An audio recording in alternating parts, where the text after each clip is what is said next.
So if I were tasked to describe Counter Shade's stage, which I am in this instance, I would call it rad as fuck.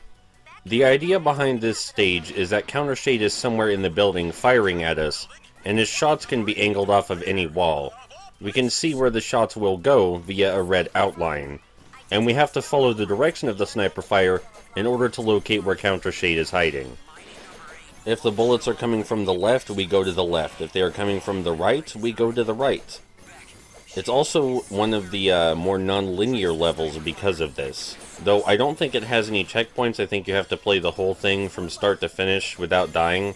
Which, you know, it's short, so who gives a shit? If you're really that bad at action games, you probably shouldn't be playing Mighty Number 9. After we find Counter Shade, we have to hit him a few times, and then he teleports somewhere else in the building. In order to find him again, just like before, we have to find the direction the sniper fire is coming from and head that direction. If you're having issues with this concept, then the characters talking at the bottom of the screen will constantly remind you you should go in the direction the sniper fire is coming from. This is one of the faster and more creative levels.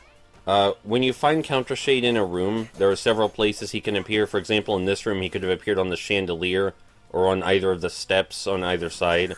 That time he was on the chandelier. The rooms Counter Shade hides in, though, and, you know, which direction you have to go to find him, that doesn't change on replays. The only thing that changes is the specific place in the rooms where he spawns at.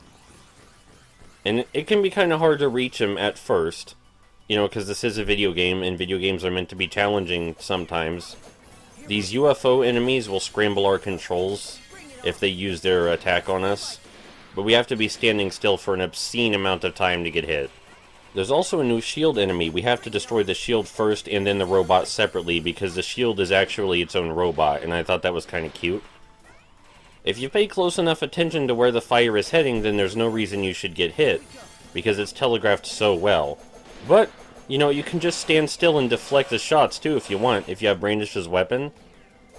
You know, something I thought was kind of funny is that I've noticed a lot of people are incredibly... Oh, hold on.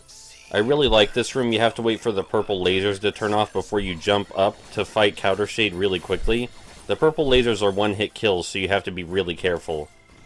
And you gotta be fast, too, or else Counter Shade just teleports away again.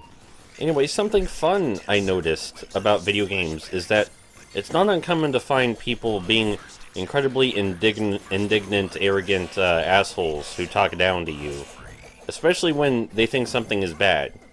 You know, it's really easy to find people who talk that way when they find a video game they dislike or think is bad. I don't see a lot of people doing that when they think a video game is good. Sure, there are times when that happens. I'm sure that some people who play Dark Souls are like that. But they generally don't apply an argument where that's involved or show some kind of gameplay to go alongside it. So, Dinah appears here to turn off the purple instant death lasers. Sometimes the robot masters you've helped will appear in other stages to make those stages easier for you, like this one. So anyway, in case I haven't made my argument incredibly clear, not only is the combat in this game more satisfying than Mega Man, it's faster, the gameplay is faster and more satisfying, the stages are more creative, the bosses are more creative. Oh, and the enemies are far less obnoxious. That's a big one. The enemies in this game are way less obnoxious than the enemies in Mega Man. Not only are they placed in less obnoxious places, but you can figure out how to deal with them almost instantly, unlike the enemies in Mega Man. As far as I'm concerned, after playing the original Mega Man games and this game right next to each other, this game is the better game. But let's say, you know, in spite of my argument, you disagree with me. You know, it's an argument. You can disagree with me. Well, this is where that indignant asshole thing comes into play. It's my turn to be an indignant asshole. It's my turn now. Enough. It's time we settle this like robots. I'll meet you in my new office, little doggy.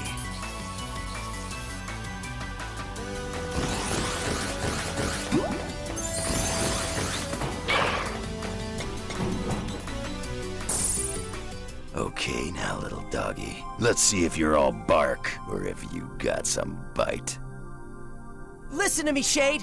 You're malfunctioning! Freedom doesn't require all this suffering! Emancipation is worth any price, even if it costs human lives. More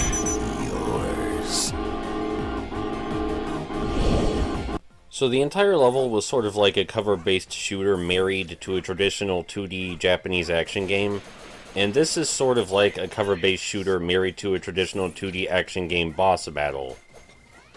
You have to take cover to get away from his fire, but you can still clearly see the fire. It's very well telegraphed like it was in the actual stage. So dodging it should be no issue if you're paying any fucking attention. He teleports around the room just like he does in the regular stage, but since he stays in one room, you can always see him. It's simply a matter of getting there in time before he moves again, which shouldn't be too hard. I love the way this game encourages offense, even when you're playing on the defense like you are here. Like, the idea is to dodge his shots, but you still have to get to him and hit him in time, or hit him from a distance in time. Either way, you have to find out where he is, shoot him in time, and then dodge his fire, or in the opposite order in some instances. Countershade has a few different attacks, some of where he bounces his shots off of orbs. I think after this next notch on his health bar, he'll aim directly at the screen with one of his orbs and fire at us from the screen. And I think that's really fucking cool. It's also really easy to dodge though, like super easy. But still, it's rad as hell. The game is like, okay, we've established the player can fire at Countershade from anywhere, so let's show them that we mean anywhere. I love that. Anyway, after that point at his health bar, a clone of him starts to appear, and you have to find the real one, hit the real one, and dodge the real one's fire. But it's pretty easy because the real one is the one that is not transparent. So all it really does is add a brief moment of confusion. You know, sometimes you may hit the wrong one, but if you dodge the fire, you can just try again in a minute. Or a second, rather. But yeah, this boss is great. This level is cool and really creative.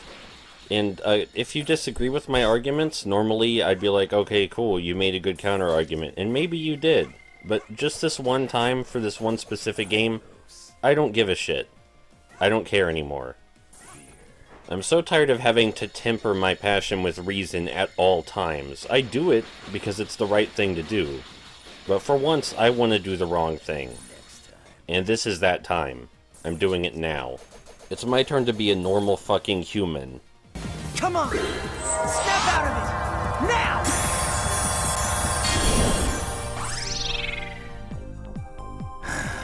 I owe you one, don't I, Beck? Mission clear!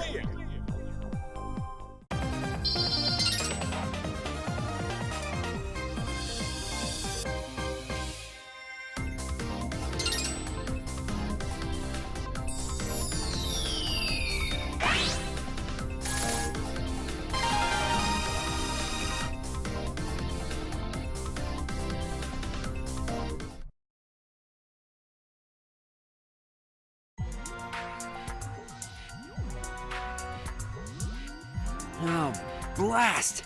I see no pattern whatsoever. What in Tyson's name is behind this? Target normalization confirmed. Transferring data now, Professor White. Just a moment. Sonda, has Call been functioning normally this entire time? Well, she was shut down for a firmware update when everything went all screwy. It seems like any bots that were powered off at the moment this all started are fine. Shut down, you say? Wait. No, it couldn't be. Or could it be? You got a theory, Will? Does it also explain why Beck wasn't affected? You rang, Dr. Sonda? Where am I off to next? Oh, Beck. Yes, just a moment. Let's continue this later, Will, and no trailing off into a next time.